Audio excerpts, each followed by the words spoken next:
অনেক দিন পর মনটা একটু ফুরফুরে লাগছে, কারণ আমি আজকে কেনাকাটা করতে বের হব। সামনেই নববর্ষ, তো কিছু নতুন জামা কিনতে হবে।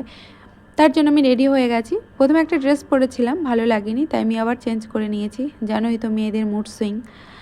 বোনদের কেনাকাটা কমপ্লিট, এখন শুধু মারটা বাকি। তো মার শাড়ি কেনার জন্যই গেছিলাম। আমাদের এখানে ওপেনিং হয়েছে মা অন্নপূর্ণা শাড়ি, সেখানে কিছু কালেকশন দেখতে গেছিলাম।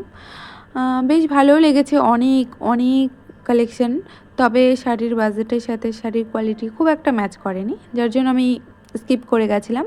তবে সব কালেকশন বলবো না খারাপ, কিছু কিছু শাড়ি সত্যিই খুব সুন্দর, আমারও পছন্দ হয়েছে, বাট বাজেট খুব হাই। কি আর করা যাবে, আমার যা বাজেট তার মধ্যেই নিতে হবে।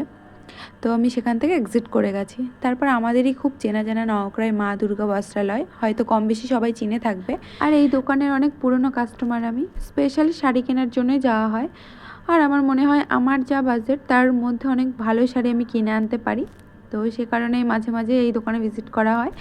আর শাড়ি কেনার কথা মাথায় আসলে আমি মা দুর্গাতেই যাই। তোমরা যারা মা দুর্গা থেকে শাড়ি কেনো তারা অবশ্যই জানো, সেখানে রিজনেবল প্রাইসে অনেক ভালো শাড়ি আনা যায়।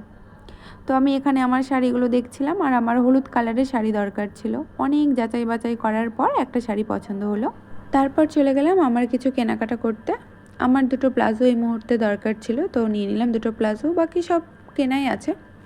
সেখান থেকে চলে গেলাম মিয়া মোড়ে, রেড ভেলভেট কেক খাবো বলে। কেক না, অ্যাকচুয়ালি ওটাকে পেস্ট্রিই বলে। তো সেখান থেকে সেটা নিয়ে নিলাম। তারপর আর কি, তারপর সোজা বাড়ি। আর এগুলো কেনাকাটা করতে করতে অনেক রাতও হয়ে গেছিলো। তারপর আর এইদিক ওদিক না দেখে সোজা বাড়ি। তো আজকের জন্য এইটুকুই, দেখা হচ্ছে নেক্সট ভিডিওতে। Bye bye.